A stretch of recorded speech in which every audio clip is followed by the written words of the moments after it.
And the sound, it wasn't the wind. It was something hungry, breathing. Welcome to Parapausal Campfire Stories. 5, 4, 3, 2, 1. Okay, let's go.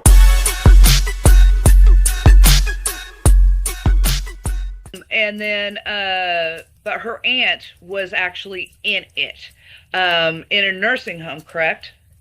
Yes.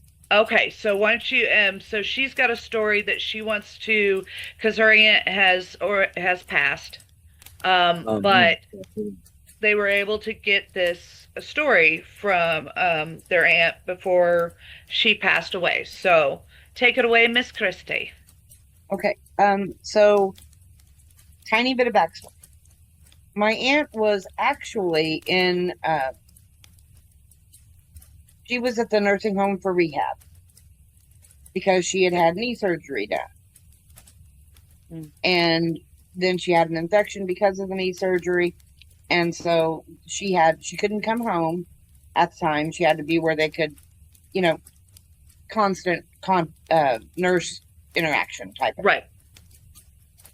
Greenbrier was about a block and a half from, at the time it was St. John's Medical Center, which was the hospital in Joplin that was completely taken out.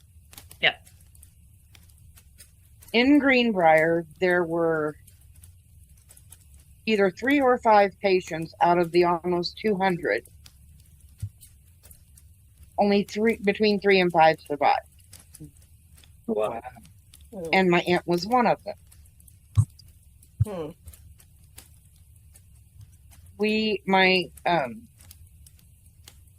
Because we lived so close at the time, my uncle was staying with us when the tornado hit. He is an amputee. He only has half of one of his legs. The other leg is fine, but only half of one leg. Yeah. When it hit, he couldn't get a hold of her. He knew where she was. There were already news reports coming about how bad things were. And at the time, we heard that no one survived in that area. Oh. And my uncle, being who he is, and so exceptionally devoted to his wife, he rode his motorcycle with a rigged up prosthetic that he made out of a crutch and a belt. And because he couldn't find it in time. He couldn't find his regular leg. He had taken it off because he was laying down. Yeah. And he was like, just give me my crutch and I'll strap it on. And against all of our wishes, he was riding a motorcycle post tornado into the storm area. He walked. But that is so sweet. It is. I have never and will never see another man so devoted to his wife. Oh. But he couldn't make it all the way into Joplin. Nope. And he ended up having to walk close to 3 miles. Oh my gosh. With the crutch belt? With the crutch belt as his prosthetic. Oh my gosh. Wow. Climbing over the debris. Oh. By the time he got to Greenbrier, they said no one survived. Yeah. And there were no crews there taking anything. Nobody was there to do, recovery or search and rescue. Oh my God. We did not know at the time. My aunt had already been pulled. Oh no. No, she survived. No, I know, but she'd already been pulled out of there? Yeah. Yeah. And nobody knew. And nobody knew. And your uncle was thinking she had passed. But they said, we don't have her. on our list, like they had identified bodies. Oh, We don't have her on our list of bodies. We don't know where she is. right. Wow. They didn't know if she had been picked up and carried away, by the tornado. Right. If what had happened. So what he had. happened, Oh my God. what had happened was my sister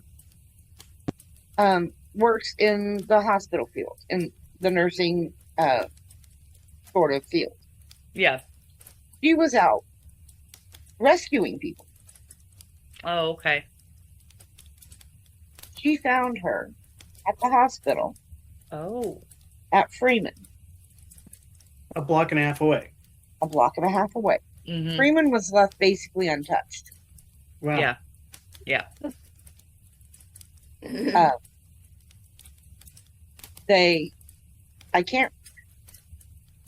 I think it was her son ended up coming to our house to tell us that she was alive. She was in intensive care. Right. But your uncle was already gone. No, he was Did still he come looking back for home? her. Yeah, that's what I mean. was- Your oh, uncle yeah, was already out, gone from the house. And so my nephew went back in to find my uncle. Mm. And they made it to the hospital. He found him because, to be honest, my uncle's kind of hard to miss. Yeah. Especially you see a guy walking around with a crutch as a leg. You're Yeah, that's kind of a sight you don't miss. yeah, and a big burly red beard. It's like very bright red. Took him to the hospital. They said if you aren't staff and you're not working on patients, you can't come in. They still didn't have her as logged in Wow. because they had so many cases, so many people coming in. Yeah. There's a lot. It was like wartime triage Right. type of stuff. Well, yeah. They ended up moving her to Springfield, Oh God. and that's when we finally found out where she was, what her injuries were. But it was 2 days later, Oh, Oh wow. my. so we knew she was alive and we knew she was in hospital care. We just couldn't, see her. Right. And so we went up to Springfield to see her several times. Just so you guys know, Springfield's an hour away. Thank you. Oh, wow. I'm sorry. You're welcome. I Yeah. forget. It's I okay. forget It's that- okay. I got your back. I got you, girl. And she talked about, at first, an angel pulling her out into the hallway. And then basically what happened was they put a barrier of bodies around her. And she said that I could feel a different energy because my aunt is also was very in tune with things. Okay, this is the end. Okay. And she said the first thing I 100% fully believed it was an angel. Yeah. But the barrier around her was a different energy. And she said it was like fairies. So I think that the butterfly people are also fairies. I agree with that. Mhm. But I just felt like that was a story because it was from firsthand, Yeah. an adult, Right. Describing it all. yeah. Wow. And she said, really, until I got to Springfield, she said, all I felt was this energy around me. Wow.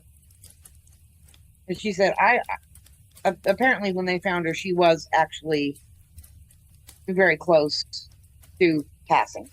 Mhm. And she ended up anyway, she ended up having to be put on dialysis. Oh. And I'm not gonna finish that story, but I believe the butterfly people were the fairies because of because of her story. Yeah. Oh, that is so sweet. Mhm. And I love the fact that you added a little bit more to that than what the kids could about the butterfly people, is because they stayed with her until they knew that she was going to be okay. Yeah. And then that energy was gone. That is such a beautiful story, though. Yeah. I love that. I felt like it because you guys had talked about it, and I wanted to tell her story to give that point of view. Yeah. So I love that. Oh my gosh. Well, thank you so much. Goodness gracious. That was awesome. So, then our question is to all our viewers, all our tens of viewers. What do you guys think? We're growing slowly, but we're growing. Right. What do you guys think the butterfly people are? And do you have any stories about the whether it be you or a loved one, or just a friend, or just something that you've heard in passing? We don't care. Do you have any stories about the Joplin tornado and some of the more supernatural sides of it? I know it was a long time ago, but beautiful stories like that just warm my heart to hear about things like that. So I appreciate that, Christy and Johnny and Janet. Thank you guys very much for sharing your stories on the continuing saga of the House of Not Haunted. as the spirit evolves. There you go, House of Evolving Spirit. There we go. Thank you, Christy. There you go. Yeah, for anybody that doesn't know, the Evolving Spirit is my spiritual business. That's right. That's right. We'll flash a little thing up there really quick. So thank you guys so very much. And when we get a chance, we will get back to you guys later and hear more about what's going on, especially if you guys get the investigation show.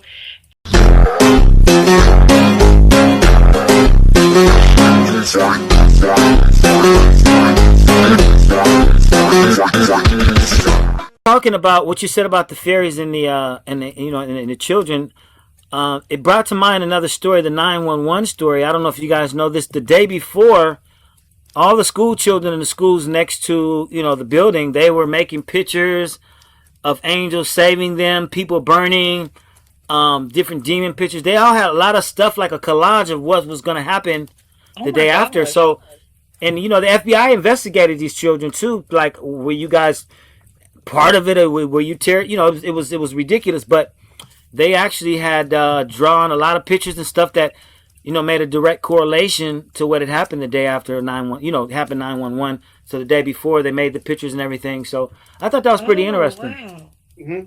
It is. So you know about that, Johnny? Yeah. Yeah. Okay. Yeah, because That's what I thought too, Xandean. I thought about that too. Yeah. Kind of similar. I mean, with the kids and the energy. Yeah. Yep. Well, Also, it's about folks that actually saw angels Ah. and them down the stairs. wow. Oh, okay, yeah. So that's another whole. That's kind of like Zimbabwe too. When the children in South Africa, the aliens that they saw that were giving them, when they talked to adults, it was a different story. But when they talked to the kids about, what was going to happen, how to save the earth, and it seemed like it was really benevolent. It was like good energy, and they asked them separate, and the kids recounted almost the same story with different beautiful details. So Wow. It's like we That's don't know what's cool. going on, but the universe knows Mhm. You know, whether Yeah. it be a man-made thing gonna happen or a natural thing Yeah. gonna happen. Yeah. You know, the universe knows because the Yeah. universe, you know. There's so Yeah. many stories. There are so many stories So many. where you've got your the harbingers that come out to say, hey, this is coming. Yeah. Right. The Something black scary's cloaked gonna man, the fisherman that Mhm. comes out on it's at the ocean, and he comes out to say there's going to be a tsunami. Thank you for joining us again, and we hope to see you all very soon. So have a blessed day. Love you guys. If you've got a scary story you'd like to tell on Parapausal, we would love to have you on. Or if you'd like to stay anonymous, you can always email us at parapausal@gmail.com and we will read your story on air. Like, comment, and subscribe.